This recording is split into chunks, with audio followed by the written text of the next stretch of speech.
Hi, this is Justin and Natasha. We are presenting our assignment for assignment 2 of Teacher as a Professional, and our topic today is the principles of learning and teaching, which we will abbreviate to PALT throughout this presentation. Okay, we've just included this slide for two purposes. The first is just to make you laugh. Second is we want you just to have a think about how effective this teacher is, and we'll come back to it later.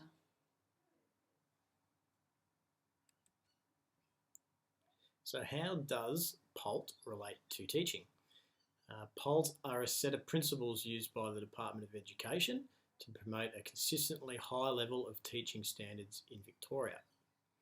These sets of principles correlate closely to the ATSL standards, which are an important aspect of any teacher's professional practice.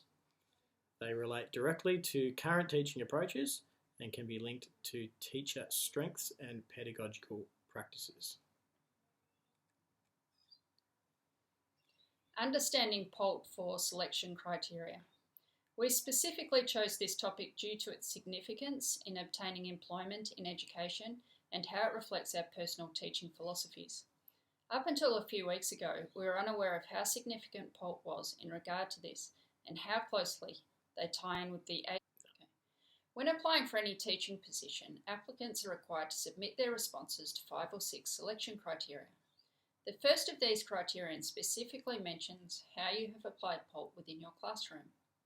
An understanding of PALT will also assist in crafting responses to the remaining criteria. So how does PALT relate to teaching philosophies?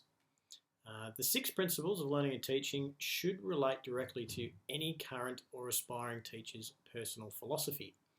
Most teachers would cater for diverse learning needs and styles of individual students, create a supportive and productive learning environment, build positive relationships with students. Most would consistently use a variety of assessment methods and work towards the creation of lifelong learners. All of these core philosophies are embedded within PALT. So the principles of learning and teaching are 1. The learning environment is supportive and productive. 2. The learning environment promotes independence, interdependence and self-motivation. 3. Students' needs, backgrounds, perspectives and interests are reflected in the learning program. 4. Students are challenged and supported to develop deep levels of thinking and application. 5.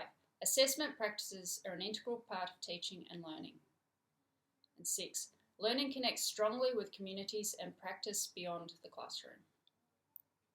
So let's look at them all individually. The first one, the learning environment is supportive and productive. So off the Department of Education website, it says that the teacher builds positive relationships through knowing and valuing each student.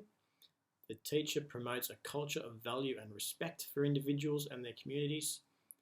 Teaching strategies promote students' self-confidence and willingness to take risks with their learning, and each student experiences success through structured support, the valuing of effort, and recognition of their work. Putting that into our own words, it means by developing positive relationships with your students, a culture of acceptance for diversity is promoted within the classroom. This leads to students having the confidence to take risks with their learning and explore their individual interests in the classroom without fear of judgment. The principle is supported by Churchill, 2013, who believes that when an inclusive and supportive environment is created, it becomes conducive to a higher level of student productivity and achievement. Okay, number 2. Again off the website, the learning environment promotes independence, interdependence and self-motivation. The teacher encourages and supports students to take responsibility for their learning, and the teacher uses strategies that build skills required for productive collaboration. In our own words of number 2, one of the main aims of a teacher is to scaffold the abilities of students to become lifelong learners. This principle encourages the use of rubrics and even student input into what appears in the rubric and allows students the freedom of how they submit their assessments. Through the development of a supportive learning environment, the students are encouraged to achieve their potential through their individual work or in collaboration with their peers.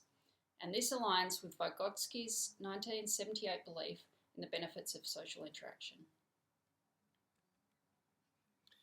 Poll number 3. Students' needs, backgrounds, perspectives and interests are reflected in the learning program. So off the website, teaching strategies are flexible and responsive to the values, needs and interests of individual students. The teacher utilises a range of teaching strategies that support different ways of thinking and learning. The teacher builds on students' prior experiences, knowledge and skills, and the teacher capitalises on students' experience of a technology-rich world. In our own words, this principle highlights the importance of knowing your students' backgrounds, learning styles and personal interests. Understanding this helps to create engaging lessons and activities that support different ways of learning and thinking. The principle emphasises this through the use of various modalities, including ICT, within your classroom. Integrating ICTs is an important aspect of 21st century teaching, as students need to develop their skills with various communication technologies. Integrating ICT has a positive impact on student learning, allows teachers to cater for student-centred learning environments, and also lends itself towards constructivist teaching. Okay, poll number 4 off the website. Students are challenged and supported to develop deep levels of thinking and application. Teaching sequences promote sustained learning that builds over time and emphasises connections between ideas. The teacher promotes substantive discussion of ideas. The teacher emphasises the quality of learning with high expectations of achievement. The teacher uses strategies that challenge and support students to question and reflect. The teacher uses strategies to develop investigating and problem-solving skills. And the teacher uses strategies to foster imagination and creativity. So again, in our own words, for poll 4, the principle identifies the importance of integrating the curriculum and providing students with skills that can be used in a range of situations. Students must be encouraged to develop their abilities to problem solve and be creative in their thinking. Teaching strategies should incorporate the opportunity for discussion and reflection, which assists in the development of high-level thinking. Murdoch supports this with her beliefs about the importance of inquiry learning and how this relates to creativity, depth of thinking, and the creation of a challenging environment. Supporting Murdoch, Brennan, 2006, believes that it is important that students are challenged and that a teacher has high expectations of students, leading to high levels of thinking. Poll number 5, and again this is from the website. Assessment practices are an integral part of teaching and learning. Assessment practices reflect the full range of learning program objectives. The teacher ensures that students receive frequent constructive feedback that supports further learning. The teacher makes assessment criteria explicit. Assessment practices encourage reflection and self-assessment, and the teacher uses evidence from assessment to inform planning and teaching. So again, in our own words, this principle highlights the importance of using a variety of assessment methods, including open-ended questions, checklists, projects, problems, and role plays. The assessment criteria should be made explicit to the students by utilising learning intentions and success criteria, as well as rubrics. McTee and O'Connor believe that constructive feedback should be ongoing and used to encourage self-reflection and assessment, and they also highlight the importance of using a variety of assessment types to inform your lesson planning. So off the website for poll number 6, learning connects strongly with communities and practice beyond the classroom. Students engage with contemporary knowledge and practice. The teacher plans for students to interact with local and broader communities, and the teacher uses technologies in ways that reflect professional and community practices. In our own words, this means authentic learning and assessment allows students to engage in their learning and also apply their knowledge in real-life situations, inspiring lifelong learning.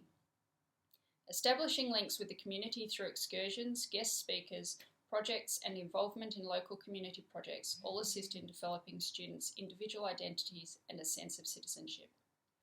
Harrington and Curvin support this principle and expand on it by suggesting how to link authentic learning and assessment with technology. They describe how integrating ICT with authentic learning and assessment allows students to engage more meaningfully with tasks and to assume ownership of their knowledge. So how does POLT reflect our beliefs? POLT relates directly to our personal teaching philosophy of guiding students to achieve their potential by providing a supportive learning environment, knowing students in order to engage and challenge them, integrating the curriculum to provide students with skills that can be used in a range of situations, incorporating creativity and authenticity while also integrating ICTs and other technologies, and utilising discussion, reflection and assessment in order to develop high order thinking, which helps to create lifelong learners. So how will POLT influence our planning for learning? As we've highlighted, POLT is reflective of our personal teaching philosophies, the AITSL standards and the Victorian curriculum. Having a comprehensive understanding of these will guide us in our teaching and planning. This will assist us in our classroom setup, classroom management and the selection of our teaching resources. For example, we may create an integrated inquiry unit incorporating authentic learning and assessment, which utilises various modalities to promote a culture of inclusion, interaction and challenge. So in conclusion, POLT is an essential tool for teachers to utilise in their classrooms. This is evidenced by its inclusion in the selection criteria for employment and its reflection of wider academic thinking and research. POLT also has clear links with the AITSL standards, which are key performance indicators of our professional practice. POLT is an excellent resource to guide the development of personal teaching and learning philosophies and pedagogies. Okay, so this is just the same cartoon that was on slide 2, so hopefully you'll be able to look at that in a slightly different light now. Here are the references we used throughout the slides. You can see the third reference there is the actual website that you can go to explore the principles of learning and teaching in full detail, and that's the website we used for quite a few of these slides. The second page here is also references we used within the slideshow, and the last slide here is some extra reading if you want to read some stuff that further supports POLT and its use in classrooms. So that's it. Fantastic. Thanks for joining us. It's been Justin and Natasha, and we'll catch you again soon. Hope you enjoyed it.